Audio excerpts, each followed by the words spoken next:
Jadi jangan takut miskin kan, itu ada. Kalau kenapa kita mesti takut miskin? Wong kita ini bekerja ngawula kepada zat yang maha kaya. Ya.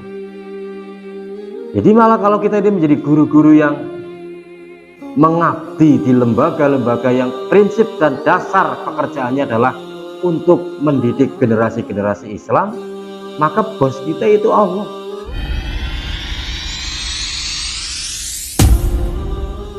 Alhamdulillah, alhamdulillahirabbil alamin. Nahmaduhu wa nasta'inuhu wa nastaghfiruh wa nastahdihi wa natubu ilaihi wa na'udzu billahi min syururi anfusina wa min sayyiati a'malina. May yahdihillahu fala mudhillalah wa may yudlil fala hadiyalah. Asyhadu an la ilaha illallah wahdahu la syarikalah wa asyhadu anna Muhammadan abduhu wa rasuluh la nabiyya ba'dah. Usikum wa iyaya nafsi bitaqwallah. Fattaqullaha haqqa tuqatih wa la tamutunna illa wa antum muslimun. Yang kita sama-sama muliakan, kita hormati Ustaz Muslim Abdullah, yang kami hormati para ustadz dan juga ustazah di lingkungan sahabat umat yang dimuliakan Allah Subhanahu wa taala. Alhamdulillah, puji dan syukur senantiasa kita panjatkan ya hadirat Allah Subhanahu wa taala atas segala nikmat yang telah Allah berikan kepada kita, terutama nikmatul iman wal Islam, kenikmatan iman dan kenikmatan keislaman yang masih ada pada diri kita sekalian, yang mana keduanya adalah pokok dari seluruh kenikmatan Allah. Jika dua nikmat itu masih ada pada diri seorang hamba, maka seluruh kenikmatan yang lain itu bisa menyusul. Artinya puncak dari kenikmatan itu sesungguhnya adalah nikmat iman dan Islam itu. Maka kalau itu masih ada pada diri kita, yang lain itu menyusul dalam arti apapun keinginan kenikmatan yang kita inginkan selain itu bisa. Insya Allah bisa. Yang kedua, menyusul dalam arti karena yang lain itu lebih kecil. Ya, kalau kita sudah dapat yang paling besar kan, yang kecil-kecil arep duwe yang ini ora ya. Ya, kebawa syukur, nggak kebawa juga tidak masalah. Itulah kenapa kemudian Allah Subhanahu wa taala mengingatkan dan mewanti-wanti kepada kita yang sudah diberi nikmat iman dan Islam ini, agar inilah sudah tak kasih yang paling berharga, maka jangan sampai hilang. Jangan sampai ku ambil kembali karena tidak kalian jaga, tidak kalian syukuri. Wala tamutunna illa wa antum muslimun. Jangan sampai kalian mati kecuali dalam keadaan Islam. Jangan sampai nikmat Islam yang hari ini Allah berikan kepada kita ini tidak bisa kita pertahankan sampai kita mati nanti. Kenapa? Karena tidak kita syukuri, tidak kita jaga. Maka akhirnya sama Allah diambil, ya sudahlah. Maka ikhwan kalian yang dimuliakan Allah, sekali lagi, dua kenikmatan ini adalah kenikmatan yang paling berharga bagi manusia. Ya, kalau kita ingin mengharga, menilai nikmat iman ini dengan kita bandingkan dengan nominal harga. Innalladzina kafaru wa matu wa hum kufara. Surat Al-Imran itu ada ya. Sesungguhnya orang-orang kafir wa matu, dan mereka mati, wa hum kufarun, dan mereka mati dalam keadaan kafir. Wala yuqbala min ahadihim, maka sekali-kali tidak akan diterima dari mereka. Apa itu? Mil'ul ardi dahabau wala wiftadabih, emas sebesar bumi yang mereka gunakan iftada itu untuk menebus, membebaskan diri. Ya. Ini mari sejenak kita merenungkan itu. Jadi orang-orang yang mati dalam keadaan kafir, kemudian mereka dimasukkan ke dalam neraka, mereka baru membuktikan mendapatkan azab yang luar biasa itu, maka mereka takut, ya. Maka mereka itu iftada bihi, ya, ingin menebus diri. Bihinya itu kembali kepada mana? Zahaban mil'ul ardi, emas sebesar bumi. Ini Ustaz dan Ustaz sekalian, ya. Orang-orang kafir itu kan berarti orang yang dikatakan dalam ayat itu innalladzina kafaru wa matu wa hum kufaru. Mereka mati dan mati dalam keadaan tidak membawa iman. Maka kelak mereka itu ingin menebus diri agar tidak masuk neraka, agar tidak disiksa oleh Allah. Apa harga tebusan yang siap mereka bayarkan? Andai kata mereka punya itu emas sebesar bumi sekalipun, tapi ternyata oleh Allah wala yuqbala min ahadihim, tidak akan pernah diterima, ya, penebusan diri dari semua orang-orang yang mati dalam keadaan tidak membawa iman itu, walaupun yang mereka gunakan adalah harganya, tebusannya adalah emas sebesar bumi. Ya, pertanyaannya, apa ada orang punya emas sebesar bumi? Ada nggak, Bu? Ini ibu yang senang punya emas ini. Ada orang punya emas sebesar bumi? Ya. Paling gede-gede di Indonesia ya semeja ini mungkin. Ketika Ratu Elizabeth III meninggal itu, salah satu kekayaannya itu disimpan di bunker penyimpanan emas. Jadi ada bunker itu di bawah, ruang bawah tanah, itu isinya emas batangan milik Ratu Elizabeth III. Tapi ya cuma segitu, ya. Cuma satu bunker diwadahi keranjang itu, tumpukan keranjang pun nggak penuh, ya. Jadi mungkin luasnya memenuhi ruangan, tapi tingginya, ya, tidak sampai memenuhi ruangan, hanya mungkin 1 meter, tumpukan keranjang berisi batangan emas, ya. Ya tapi cuma segitu. Tapi yang sebesar bumi ada enggak ada.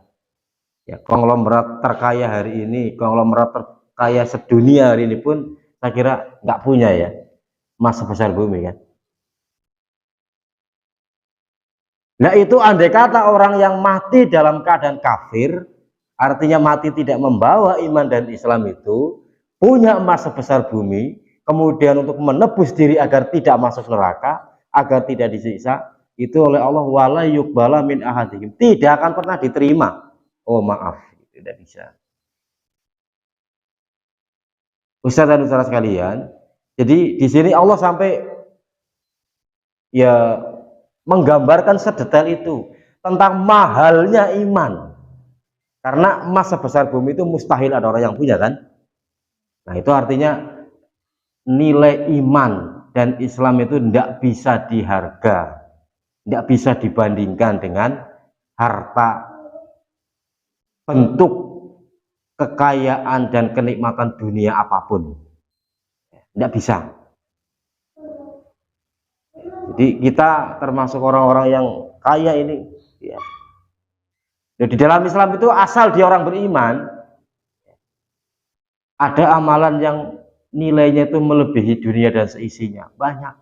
Cuma sholat 2 rakaat saja sebelum subuh, ya kan, rakaat al-fajr khairun minad dunya wa ma fiha, 2 rakaat sebelum subuh itu kan lebih baik dari dunia dan seisinya. Kan kalau orang tidak beriman tidak mungkin mau 100 rakaat pun ya nggak ada nilainya. Tapi karena kita punya iman dan kita orang Islam, 2 rakaatnya kita sebelum subuh itu lebih baik dari dunia dan seisinya. Apalagi subuhnya. Yang membuat mahal 2 rakaat sebelum subuh menjadi lebih baik dari dunia dan seisinya itu karena imannya. Karena Islamnya. Ya. Ada lagi nanti apa yang lebih baik dari sedekah unta merah, ada lagi nanti amalan yang kecil tapi lebih baik daripada itu, kan nilai, ya. Unta merah pun mahal, ya. Tapi bisa dikatakan lebih baik dari kita sedekah unta merah dan memerdekakan budak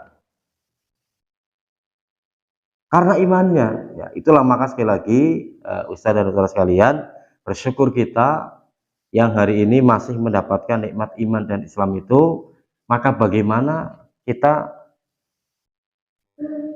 mensyukuri itu dan menjaga itu, kita berusaha tetap istiqomah di dalam keimanan kita. Ustadz dan ustadzah yang dimuliakan Allah Subhanahu wa taala, selanjutnya di kesempatan yang baik ini juga, ini karena forumnya para ustadzah PAUD ya Pak ya, Ustadz Muslim, guru-guru PAUD ya, PAUD dan SCT.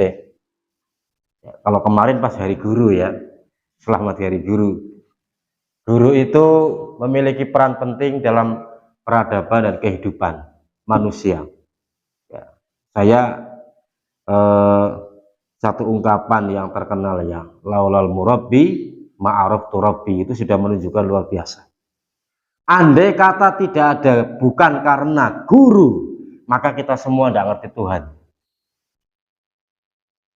Maka tadi ketika saya awali dengan tentang nilai iman dan Islam itu yang tidak bisa diharga, betapa nilainya sangat luar biasa, maka yang bisa menjaga dan merawat keimanan seorang orang beriman itu, yang bisa merawat dan menjaga keislaman orang-orang itu salah satunya adalah guru. Karena agama Islam itu agama yang ilmunya bukan ilmu bisa dimasukkan lewat kepala, bukan ilmu yang bisa didapat dengan cara bukunya dibakar, diminum, terus ilmunya masuk semua. Tapi ilmu yang diberikan oleh Allah lewat proses, dan proses itu lewat seorang guru. Maka disitulah makna laulal murabbi ma'araf turabbi. Kalau bukan karena guru, kita semua ini tidak kenal Tuhan. Nah, jadi guru itu kedudukannya sangat luar biasa di dalam Islam. Ya, kalau dalam hadis Nabi apa itu guru? Al ulama warasatul anbiya. Ya, guru itu kan ulama. Panjenengan ini ulama-ulamanya PAUD kayak begitu ya. Ulama-ulama SD, ulama bagi anak-anak kita di PAUD, ulama bagi anak-anak kita di SD. Al ulama warasatul anbiya, panjenengan adalah pewaris Nabi. Apa yang diwariskan dari Nabi? Innal anbiya alam yuritsu dinar wala dirhaman. Nabi itu tidak mewariskan ilmu, tidak mewariskan harta, ya. Dinar wala dirhaman. Tidak mewariskan dirham dan dinar. Innamal warasu ilma, tapi mereka mewariskan ilmu. Faman akhadahu faqad akhadha biwadin wafirin. Barang siapa yang mengambil ilmu tinggalan para nabi itu, sungguh mereka adalah orang-orang yang mengambil bagian yang sangat menguntungkan. Ya, biwadin wafirin itu sangat besar. Maka panjenengan semua adalah ulama bagi anak-anak kita di PAUD, ulama bagi anak-anak kita di SD, yang dengan lewat tangan panjenengan inilah Allah mengenalkan diri kepada anak-anak kita. Artinya tadi ya, panjenengan adalah orang-orang yang oleh Allah dipilih untuk bisa bagaimana anak-anak kita itu kenal Allah, beriman kepada Allah dengan baik. Maka tentu kita bayangkan semua anak-anak kita di PAUD ya, sebagai yang ustadz dan ustadzah jari itu kemudian tumbuh berkembang dalam keimanan. Maka setiap gerak-gerik mereka, setiap amal perbuatan mereka yang menjadi baik dan benar atas didikan panjenengan, itu menjadi amal soleh panjenengan. Bayangkan anak kita di PAUD sekian orang, kemudian tumbuh berkembang nanti sampai tua, mereka juga mewariskan perjuangan. Mereka juga ada yang jadi guru, ada yang jadi ulama, ada yang jadi apapun, tapi mereka tetap tumbuh dalam iman dan amal solehnya. Maka sepanjang hidup mereka, panjenengan semua mendapatkan jatah bagian pahala dan keberkahan. Tidak ada pekerjaan lain yang menjanjikan masa depan secerah ini. Seorang pengusaha ya, dari pekerjaannya dia hanya mendapatkan keberkahan dan pahala mencari nafkah yang halal, mungkin anak istrinya jadi baik. Tapi kalau panjenengan coba, ya, dari 20 siswa saja di PAUD atau di SCIT yang kemudian nanti berkembang, tumbuh dalam keimanan, ketakwaan, kesolehan, maka semua itu investasi bagi panjenengan semua. Nah, inilah yang perlu kemudian diberikan ucapan selamat. Ya, selamat kepada panjenengan, orang-orang luar biasa, orang-orang istimewa, yang lewat tangan-tangan panjenengan semua inilah generasi kita nanti bisa mengenal Allah dengan baik. Mereka akan tumbuh berkembang dalam nilai-nilai dan bingkai keislaman, keimanan, maka tidak ada yang lebih mulia dari itu. Laulal murabbi ma'araftu rabbika. Maka kalau bukan karena guru-guru kita juga tidak akan mengenal Tuhan. Ustaz dan ustazah yang dimuliakan Allah, maka sekali lagi ketika saya diminta oleh Ustaz Muslim untuk menyampaikan sepatah dua patah kata ataupun motivasi, ya motivasinya itulah, ya, jenengan adalah profesi atau aktivitas sebagai guru itu sesuatu yang luar biasa, apalagi guru PAUD, ya, guru SD itu berarti kan orang yang membekali pada tingkatan pertama. Kalau sudah besar sih, ya, sudah Al-Fatihah itu anak-anak itu kemudian bisa baca lewat panjenengan. Ya, saya teringat sekali, ya, perkataan siapa itu, Yejar Kasih, ya, yang harus dicari dan dimuliakan itu malah justru guru-guru di suro-suro, di langgar-langgar, di musola-musola yang mengajari anak-anak kita Al-Fatihah. Walaupun dalam pandangan manusia itu mungkin paling tidak dipandang. Mas kerja di mana? Guru TPQ. Ya. Kok guru TPQ kok mau ngelamar anak saya, itu gimana itu? Kan begitu. Tapi kalau Mas kerja di mana? Saya dosen. Oh langsung. Ya. Mau ngelamar anak saya, ya segera aja. Itu. Dalam pandangan manusia mungkin guru PAUD itu ya lulus SMP juga tidak masalah, itu mungkin ya Pak Muslim, ya. Karena saking dianggap PAUD ini tidak penting, tapi tidak, ya. Dalam pandangan Islam justru panjenengan semua adalah orang yang mengawali penanaman dan pendidikan nilai-nilai Islam kepada manusia, generasi Islam. Nah, dalam kesempatan yang kali ini saya mencoba menyampaikan satu tentang perlunya kita menjaga, ya, pada diri kita sendiri, istiqomah dalam keimanan, dan kemudian kita sebagai guru menanamkan, ya, menyemai bibit-bibit orang-orang yang luar biasa, menyemai bibit-bibit orang-orang yang akan menjadi penerus perjuangan kita, ya. Di dalam hadis dari Abi Amrin, ya, atau juga dikatakan Abu Amroh Sufyan bin Abdillah, di mana dia pernah menghadap Rasulullah. Ini sahabat Abu Amroh ini datang kepada Rasulullah dan mengatakan, ya Rasulullah, kulli fil islami qaulan. Ya Rasulullah, kulli, katakan padaku, ajarkan padaku, ya, kabarkan kepadaku fil islami, di dalam Islam, qaulan, satu ucapan, satu perkataan, satu hal, ilmu, la as'alu anhu ahadan ghairaka,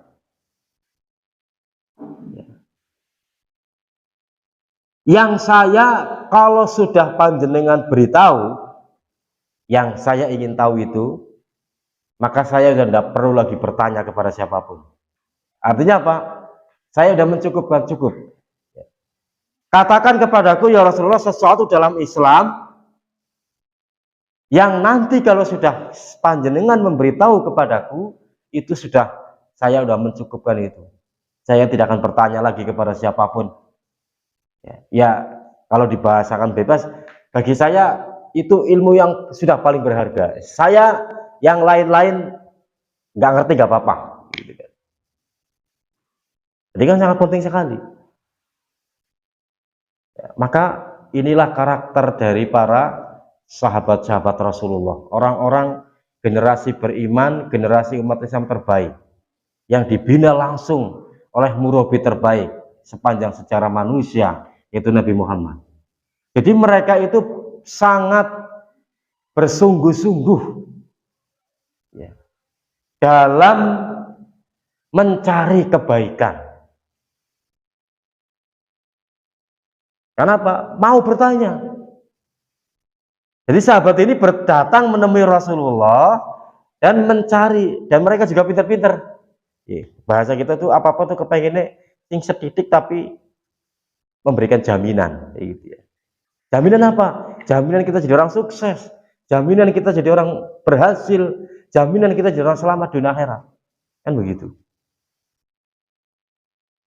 Jadi sahabat Abu Amroh ini datang meminta sesuatu kepada Nabi yang itu berarti sangat penting, karena aku kalau sudah tahu tidak perlu nanya kepada yang lain lagi.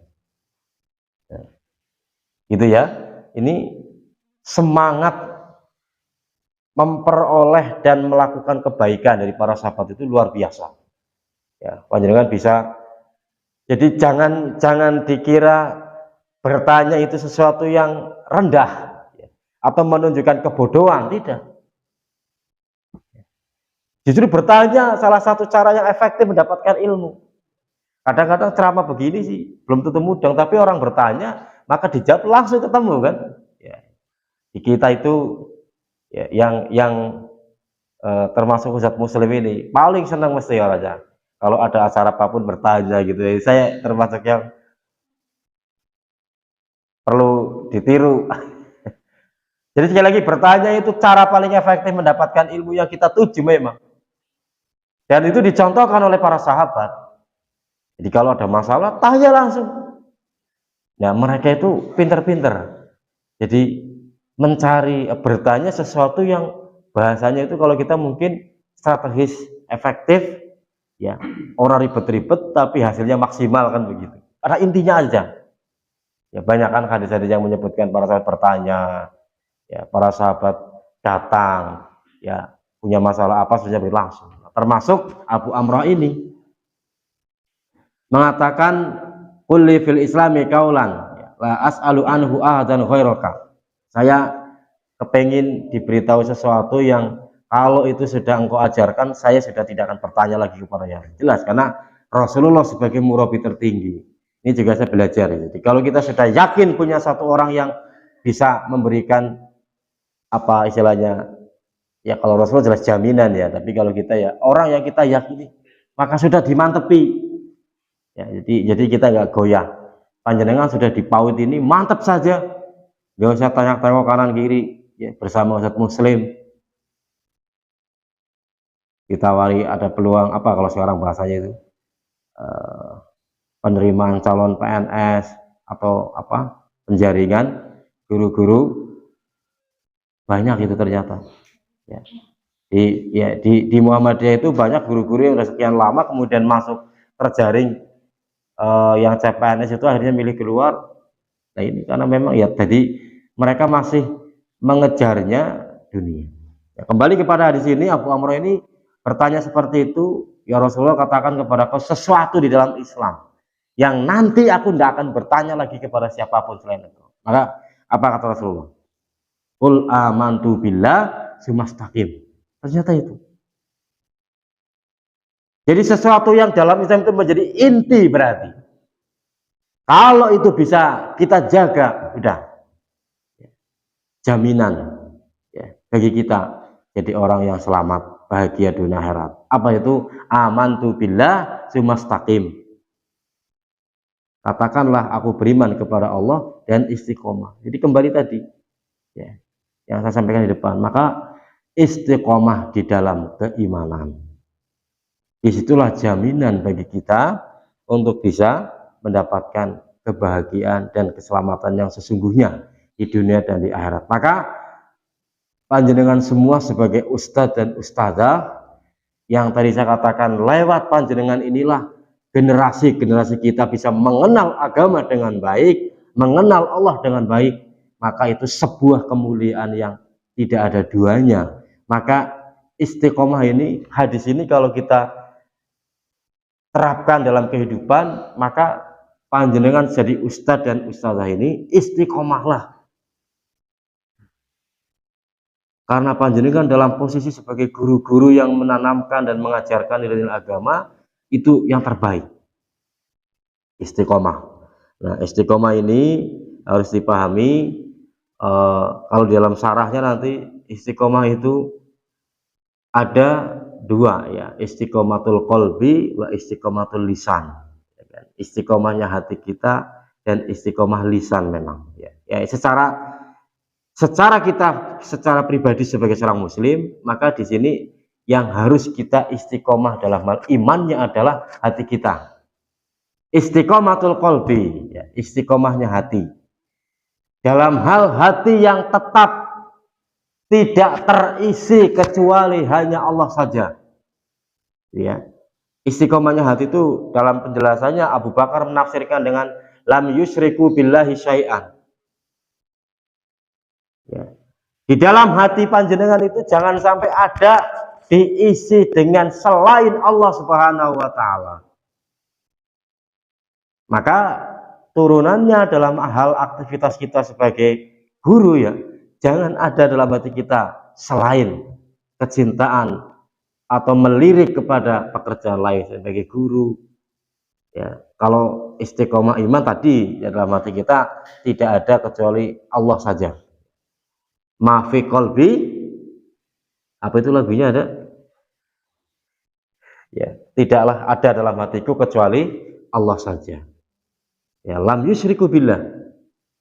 Ya, itu yang dimaksud dengan istiqomatul qalbi. Hati yang tidak pernah menduakan Allah Subhanahu wa taala. Jadi artinya apa? Jangan takut. Ya, karena hati yang hanya diisi oleh Allah Subhanahu wa taala, hati yang di dalamnya hanya ada keimanan kepada Allah saja, itu akan menjadi dasar agar kemudian kita tidak ada harapan-harapan lain kecuali kepada Allah. Ya, kalau sudah begitu kan mantap. Misalnya gaji telat sebulan 2 bulan, nah ada masalah. Ya, apalagi tidak pernah telat. Biasa dalam dunia perjuangan pendidikan kita kan ya, seperti itu saja. Tapi yakinlah ketika langkah kita ini adalah dalam bingkai kita sedang menanam nilai-nilai pendidikan dan kecintaan kepada anak-anak kita untuk mencintai Allah, inilah sebuah kemuliaan yang tidak ada duanya ya, tidak ada duanya. Jadi mohon maaf, tidak usah iri ya, kita nggak pakai seragam. Saya beberapa kali mengikuti bersama dengan Ustadz Ibnu Rohi ya, antum semua mungkin kenal beliau, ketika kita diminta untuk ikut membantu salah satu lembaga pendidikan yang sedang dirintis karena mengalami problem itu. Beliau sebagai orang yang lama di Al-Irsyad, beliau menceritakan di Al-Irsyad itu sampai seragam resmi Al-Irsyad itu sengaja beda ya, sengaja beda dengan seragam resmi guru negara ya. Maka di Al-Irsyad itu nggak boleh pakai seragam apa itu yang kalau hari Senin Selasa kaki gitu ya. Al-Irsyad sengaja nggak pakai itu, dan ternyata itu ada nilai-nilai penanaman prinsip bahwa memang di Al-Irsyad itu jadi guru jangan pernah berpikir karena orientasi jadi pegawai, jangan pernah berharap ingin mendapatkan fasilitas negara, harus betul-betul lillahi ta'ala dan lil Al-Irsyad gitu. Maka sampai seragamnya, jadi kalau orang itu bangga pakai seragam kaki di Al-Irsyad itu malah dibantah itu sengaja, nggak boleh pakai seragam itu. Karena apa? Doktrin itu secara psikologis sudah ditanamkan di Al-Irsyad itu ya harus totalitas, karena kita ini sekolah Islam, kita ini sedang bekerja kepada Allah. Pulangnya juga kalau nggak mau sampai jam 3 ya silakan. Jadi sampai ternyata seragam pun sengaja dibuat, ada pesan penanaman ya. Jadi harus istiqomah ini kalau mau di Al-Irsyad seperti itu. Ketika orang itu bangga dengan seragam PKI, di sini kita enggak. Karena kita di sini berjuang karena Islam, lillahi ta'ala. Kita sedang perjuangan Islam, bukan orientasi dunia, PNS gitu, seperti itu. Nah, maka mungkin di sini nanti saya begitu. Kalau yang kepengen jadi PNS saya masuk sini salah gitu ya.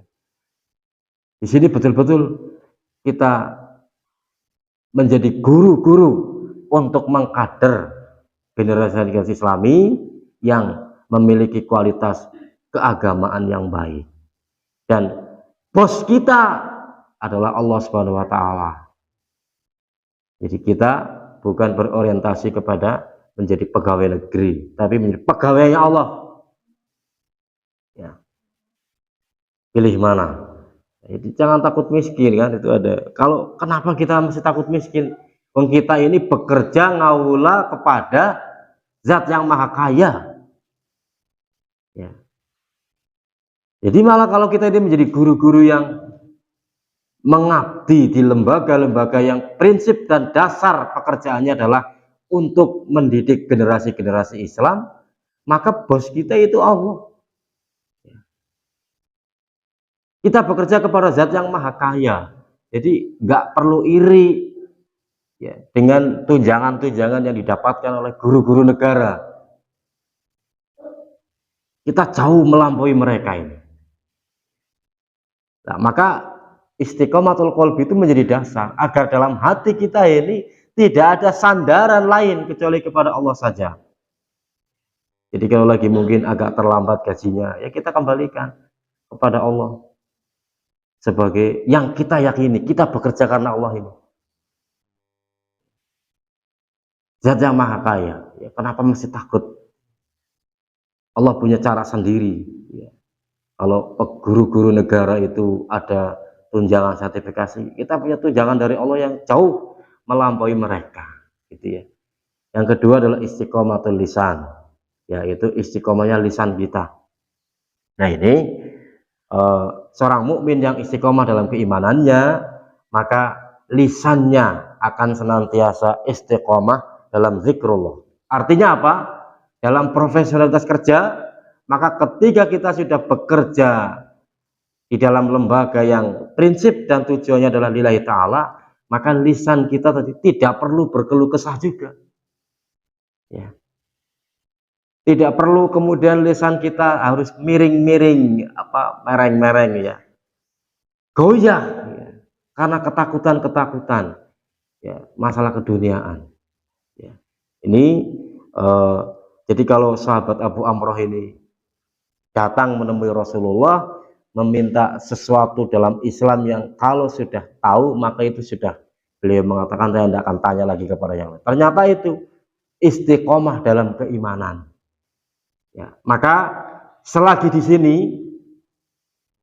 Bapak Ibu dan saudara sekalian itu merasa di sini iman saya semakin baik, di sini iman saya terjaga, di sini Islam saya semakin baik, di sini Islamnya terjaga, maka inilah cara Allah memberikan kenikmatan yang luar biasa agar panjenengan bisa istiqomah. Maka kurang apa? Ya. Hingga kita harus betul-betul bersyukur dan dengan totalitas kita, karena disinilah kita akan mendapatkan, kalau sahabat ini mengatakan la as'alu anhu ahadan khairuka, maka panjenengan sebagai guru setelah tahu ternyata di sini itu adalah kita ini lembaga pendidikan yang mendidik anak-anak yang anak-anak kader-kader Islami, ya sama, ya udah kalau begitu saya tidak akan mencari-cari lagi selain pekerjaan, tempat mencari maisha, tempat mencari pekerjaan yang lain, sudah di sini saja.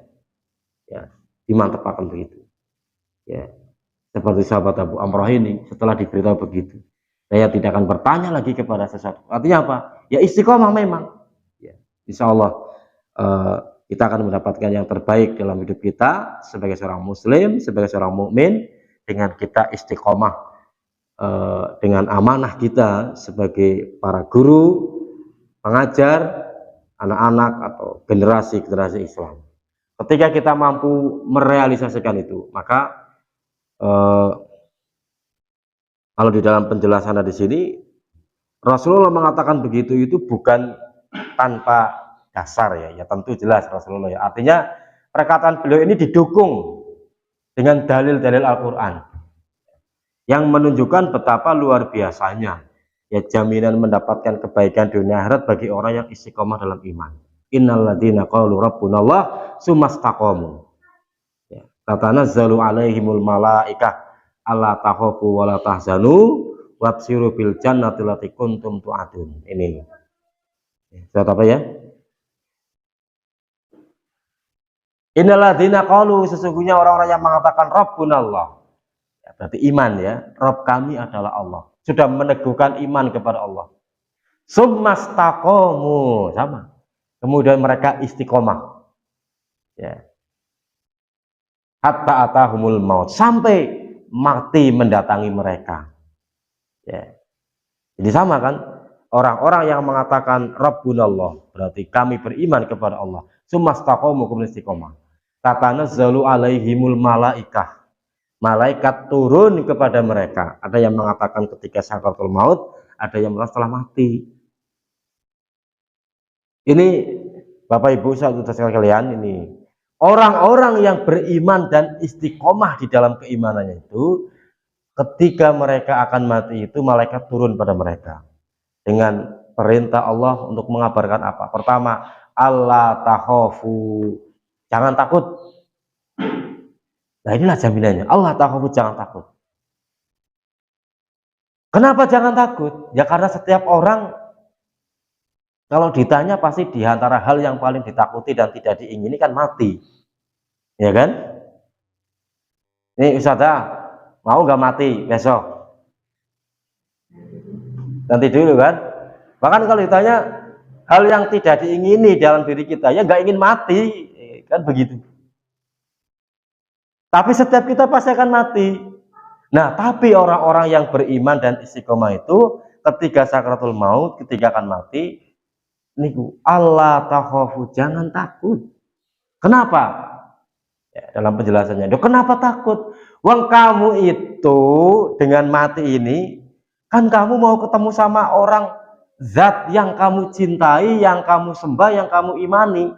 Seumur-umur kamu sholat, kamu apa? Yaitu Allah kan. Mati berarti kan kamu mau ketemu Allah. Allah yang kamu imani, yang kamu istiqomah menyembahnya, meyakininya, mengimaninya. Nah dengan mati ini kamu mau ketemu, maka jangan takut, malah harus senang. Maka kemudian orang-orang yang iman dan istiqomah itu setelah begitu menjadi tersenyum di tengah sakitnya sakaratul maut, tetap karena sudah diberitahu Allah takhafu. Jadi jangan takut ketemu karena kamu dengan mati, karena kamu akan ketemu Allah. Jangan takut dengan kehidupan akhirat yang kamu sebentar lagi masuk. Karena apa? Kamu orang beriman dan istiqomah. Jangan takut. Kamu akan memanen semua amal baikmu, imanmu itu. Jadi jangan takut. Kemudian yang kedua, wala tahzanu. Jangan sedih. Ya. Orang kalau mau meninggal itu kalau ditanya kenapa sedih kira-kira, kenapa Bu? Ya. Jadi orang umat itu prosesnya itu antara takut dan sedih. Takut bagi orang-orang kafir jelas ketemu masuk kehidupan akhirat yang mengerikan dengan siksa dan sebagainya. Lain halnya dengan orang istiqomah, gak usah takut, kamu ketemu Gusti Allah yang selama ini kamu imani, kamu sembah, kamu ibadahi, malah seneng. Wala tahzanu itu jangan sedih terhadap min umuri dunyakum, dari segala urusan duniamu yang akan kalian tinggalkan. Karena mau mati sih, kan mau meninggalkan dunia, usahamu ya. Nanti saat muslim ini kalau mati kan begitu. Ya Allah gimana ini? Ya pautku, SD ku, keluargaku, istriku, anak-anakku, ya, lembaga-lembaga dakwah yang aku rintis semuanya, tokoh-tokoh sebagainya. Setiap orang kan ketika mati begitu itu. Di antara hal yang dikhawatirkan dunianya. Min umur itu segala urusan dunia kita. Makanya Ustadz ya udah nikah semua ini. Tanya belum? Nanti kalau baru nikah misalnya, naudzubillah jangan sampai dong. Baru nikah sebulan meninggal istrinya, aduh gimana ini istriku, nanti diambil orang. Begitu ya. Maka kata Allah, jangan takut. Yang kedua, jangan sedih terhadap seluruh urusan dunia. Usahamu, lembagamu, keluargamu, Allah yang jaga, Allah yang ngurusi. Sebagai balasan karena kamu istiqomah dalam iman. Jadi semua orang kita, ya termasuk hutangku gimana? Urusan Allah udah. Pokoknya seluruh urusan yang sifatnya duniawi, Allah tahzanu, jangan sedih. Semua akan diurus oleh Allah. Ketiga kita, orang-orang yang istiqomah dalam iman. Ini Bu, yang ibu-ibu juga begitu, jangan takut. Ya Allah, nanti kalau aku mati gimana? Aku udah berjuang 25 tahun mendampingi suamiku, nanti aku mati bojoku nikah lagi gitu. Ya. Semua urusan dunia akan dijaga. Kemudian yang ketiga, bahkan ini yang ketiga yang kemudian membuat kita nanti orang-orang yang beristiqomah dalam iman itu kalau mati bisa tersenyum. Wabsirul bil jannati allati kuntum tu'adun. Bergembiralah dengan surga yang Allah janjikan bagi kalian yang istiqomah dalam iman. Tiga ini. Jadi ini jaminannya tadi. Ya kenapa sahabat Abu Amr kok bertanya itu? Ya sudah, berarti bagaimana menjadi fokus kita adalah istiqomah dalam iman. Oke. Jadi kalau pekerjaan kita ini pekerjaan yang mendukung istiqomahnya iman, pertahankan itu. Dan berbanggalah, bersungguh-sungguhlah. Jadi kalau guru-guru negara itu menjadi istiqomah kan, mereka istiqomah jam berapapun mau dan merasa tenang hidupnya karena ada jaminan pensiunan, jaminan gaji tetap setiap tanggal sekian dapat sekian. Cuma ada jaminan itu saja mereka tenang. Ya. Nah kita lebih dari itu jaminannya.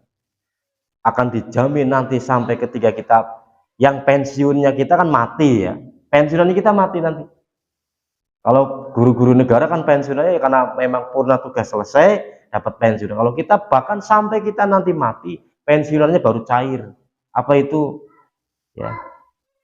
Dijamin kehidupan akhirat kita, dijamin kehidupan dunia yang kita tinggalkan, Allah yang ngurus, dan bonusnya surga gitu ya. Yang ketiga lah ya, mendapat jaminan surga itu. Nah inilah saya kira Ustaz dan Ustaz sekalian yang dimuliakan Allah, hal yang menjadi patut untuk betul-betul kita syukuri, yang kemudian mendorong kita untuk bisa lebih istiqomah lagi, bahwa kita oleh Allah diberikan kesempatan untuk bisa menjadi bagian dari orang-orang yang menanamkan, memupuk dan merawat keimanan dalam diri manusia. Yang ya kalau kita juga ngurus itu, mudah-mudahan iman kita juga tetap subur. Kita istiqomah dalam iman kita, kita mencetak generasi yang mereka mudah-mudahan menjadi orang-orang yang istiqomah dalam imannya, maka itu akan menjadi investasi, harapannya menjadi simpanan pensiunan yang melampaui dari segala nilai-nilai materi keduniaan, yang mudah-mudahan itu tadi dalam ayatnya adalah Allah akan memberikan jaminan nanti ya, di akhir hidup kita, bahwa kita tidak perlu takut dengan kehidupan akhirat yang akan kita hadapi. Kita tidak perlu bersedih dengan urusan dunia yang kita tinggalkan, dan bahkan kita akan mendapatkan kegembiraan dan kebahagiaan yang hakiki, yaitu di surga nanti. Saya kira itu mudah-mudahan bermanfaat, khususnya bagi saya sendiri dan mudah-mudahan bagi kita semuanya. Banyak salah dan kurangnya mohon dimaafkan.